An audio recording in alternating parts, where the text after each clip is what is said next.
Olá, tudo bem? Eu sou a professora Mariana, estou cursando o 8º semestre do curso de Letras, Português e Inglês na Universidade São Judas Tadeu, Unidade Moca. Esses vídeos são direcionados para o projeto de reforço de estudos da professora Cíntia Piccini, do curso de Letras. Esse é o meu vídeo, parte 2 do modo Organização Textual da série Análise discursiva, de análise do discurso, que é a matéria abordada nos meus vídeos. No anterior, nós vimos basicamente todos os elementos do texto descritivo, certo? Vimos que uma descrição pode ser dinâmica ou estática, vimos que a descrição de uma pessoa é um pouco mais complexa por carregar características psicológicas subjetivas de um indivíduo. Vimos que cada descrição tem suas características próprias. E vamos então agora às características do texto narrativo, certo? É o tipo de texto em que se relata uma história ou um acontecimento, com pessoas reais ou fictícias. Na narração, compõe-se um filme por meio de palavras, na sequência de ações que se propõe a contar. O verbo é de fundamental importância a esse tipo de texto, uma vez que é responsável pela animação, as personagens e progressão ao enredo. A narrativa pode ser real ou fictícia. A narrativa real é aquela que relata os fatos, é encontrada, por exemplo, em livros de história ou em jornais. A linguagem empregada reveste-se de impessoalidade, já que visa tão somente instruir ou informar. E vamos ver então um exemplo tirado do Brasil Escola, o site Brasil Escola UOL, da matéria Censo da Educação Superior 2019, mostra a queda de novos alunos em instituições públicas. O Instituto Nacional de Estudos e Pesquisas Educacionais Anísio Teixeira, INEP, liberou nesta sexta-feira, 23 de outubro, os números do Censo da Educação Superior 2019, e pelo segundo ano consecutivo os dados apresentaram queda na quantidade de novos estudantes da educação pública do país. Em 2019, houve um ingresso de 3,6 milhões de novos estudantes em graduação do país, um aumento de 5,4% em relação ao ano anterior.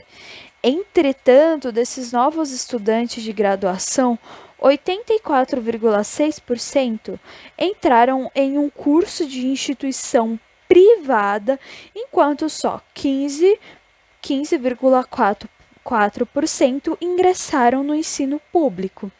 Em relação ao censo de 2018, houve queda de 3,7% na quantidade de calouros de ensino público e o aumento de 8,7% na rede privada. Essa queda vem sendo registrada desde o censo de 2017. Assim como o aumento dos alunos de graduação de instituições privadas. Essa queda de estudantes de ensinos públicos já havia sido registrada em 2017 e em 2018, assim como o aumento de graduação de instituições privadas. Ok? Aí eles falam para conferir um gráfico, no caso está no site, se vocês quiserem dar uma olhada na matéria depois, eu deixei aqui o link, ok? Mas é basicamente isso, esse é um texto narrativo falando uma notícia. Trouxe outro exemplo aqui para vocês de texto narrativo do livro Kafka. Do primeiro capítulo foi tirado, do livro Kafka não, do autor Kafka, e o livro O Processo, ok? Alguém devia ter caluniado Joseph, pois sem que tivesse feito mal algum, ele foi detido certa manhã. A cozinheira da senhora Grubach, sua senhora que lhe trazia café da manhã todos os dias bem cedo, por volta das 8 horas, dessa vez não aparecera. Isso jamais havia acontecido. O senhor K esperou mais um instante de seu travesseiro e viu a velha senhora que morava na casa em frente. Enfim, a narração continua aqui. E aqui a cozinheira sua, aqui tem um azinho e aqui tem um M ao invés de uma vírgula, ok? Mas essa é a narração do livro O Kafka, o primeiro capítulozinho. Vimos então duas narrações reais e agora vamos entender um pouco sobre narrativa fictícia. A narrativa fictícia, ao contrário, é aquela que relata uma história, que imita acontecimentos da vida, levando ao destinatário a julgar afetiva ou psicologicamente a realidade. Assim, as personagens da narrativa fictícia devem corresponder a modelos do mundo real. A isso se dá o nome de verossimilhança. Então, pessoal, a narrativa fictícia ela tá mais em fábulas e em apólogos. Trouxe aqui um exemplo para vocês da fábula O Rato e o Leão.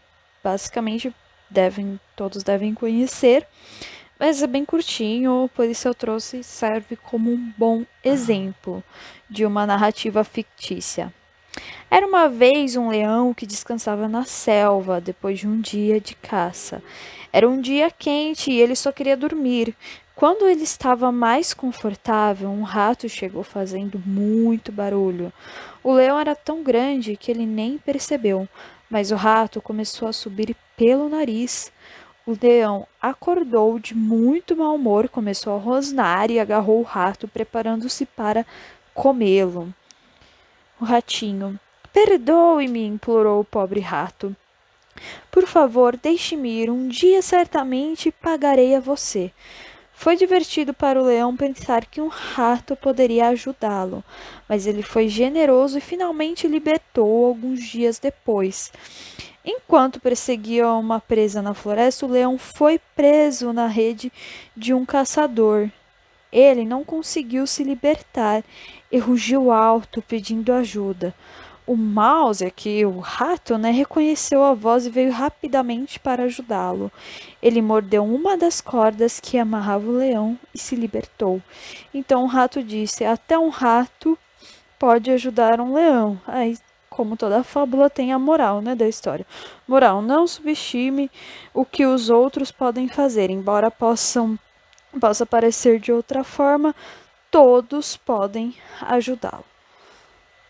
Nesse tipo de texto, é comum que essas personagens, animais, representam o mundo real. Percebe-se que o texto, na realidade, representa humanos que são presentes no mundo real. No caso, nós podemos dizer que o rato pode ser considerado uma pessoa mais simples, já o leão representa aquela pessoa que tem mais poder, sei lá, aquisitivo ou econômico, uma pessoa poderosa. Afinal, o leão é um símbolo de poder. A gente pode comparar o leão como um executivo-chefe e o rato como um estagiário. Um dia um pode precisar do outro. No caso, essas personagens, não importa o que representa qual classe social, mas sim que elas estão correspondendo ao mundo real, ok? No caso, por isso são narrações fictícias também, ok? O texto narrativo apresenta em geral os seguintes elementos básicos, pessoal. Os personagens, os seres animados ou inanimados que atuam na história. A palavra personagem provém do latino persona, cujo significado é pessoa. Assim, pela etimologia do vocábulo, os animais irracionais e os seres inanimados não poderiam ser rigorosamente considerados personagens. Entretanto, quando são instalados no universo ficcional, tendem a ser projeções de tipo de humanos, o que é comum nos apólogos e nas fábulas.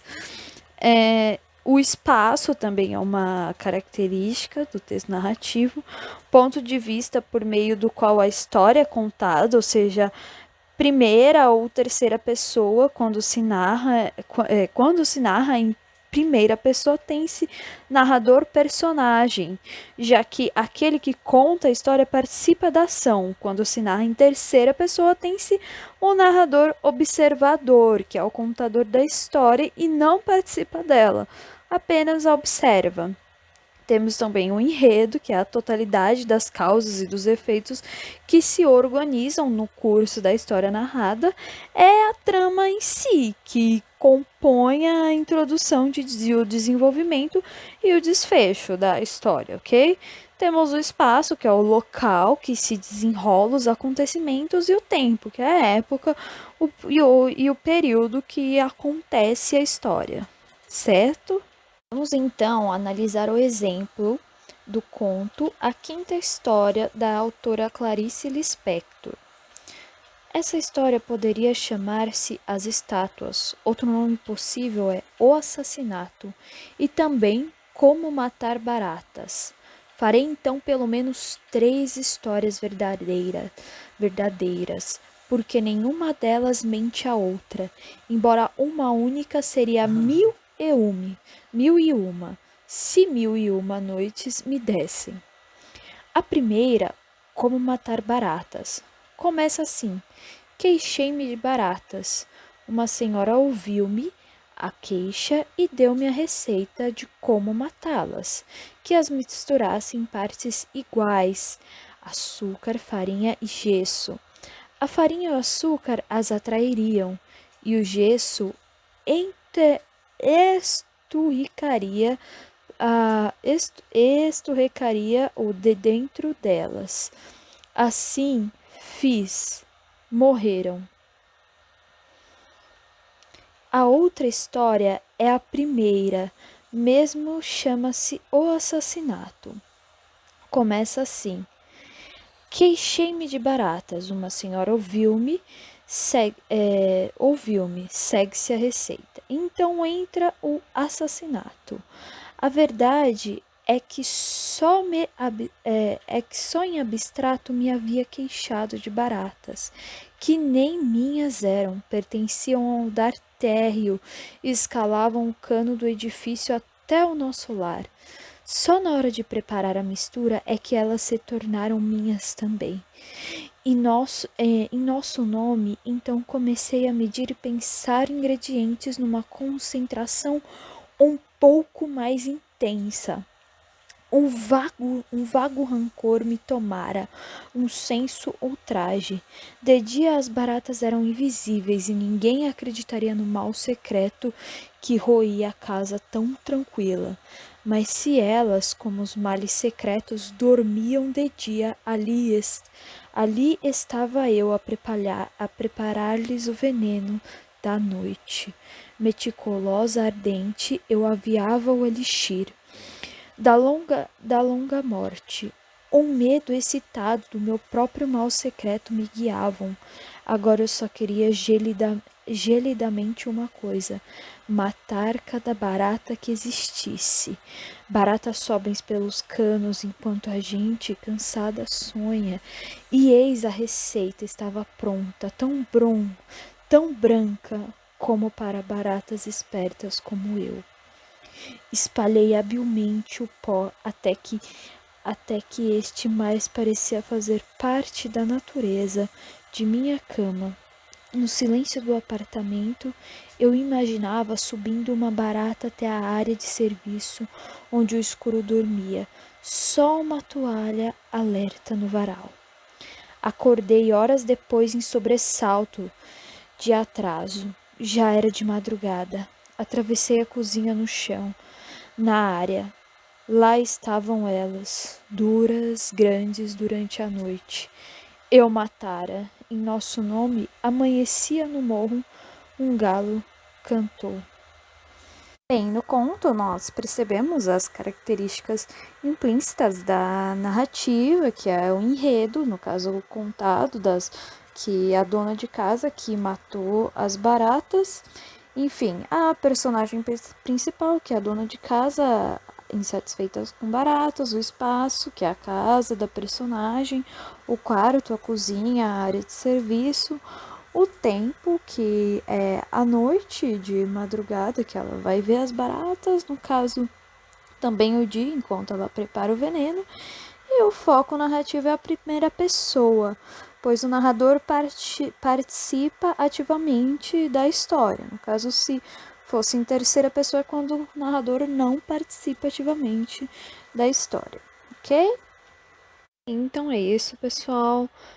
Nós paramos no gênero da a narrativa. Nós ainda temos aspectos do texto narrativo para estudar, porém vamos parar por aqui porque já está bem longa esta aula, ok? Muito obrigada pela participação de vocês até aqui e até a próxima aula. Um coração. Muito obrigada.